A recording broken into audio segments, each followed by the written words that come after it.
Hello दोस्तों। दोस्तों, आज दिन में मैं कहीं गया था अपनी कार से। और दोस्तों, जब मैं वापस आया तो मेरा दोस्त, वही दोस्त, मुझे मिल गया। और दोस्तों, मुझे देख करके उसने ये बोल दिया कि भाई मुझे अपनी कार दे दे, कहीं जाना है। अब दोस्तों, मैंने कर दिया बहाना। मैंने कहा भाई कार मेरी सही नहीं है, कुछ गड़बड़ है इसमें, तुम चला नहीं पाओगे। अब दोस्तों, पता नहीं उसके समझ में क्या बात आई, मैं खुद नहीं समझ पाया। दोस्तों, वो ना ऐड करके भाग गया।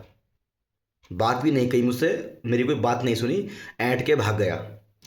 तो दोस्तों, वीडियो के माध्यम से मैं आपसे ये कहना चाहूँगा कि दोस्तों, आप मेरी इस वीडियो को इतना वायरल कर दो कि ये मेरी वीडियो मेरे उस दोस्त तक पहुँच जाए।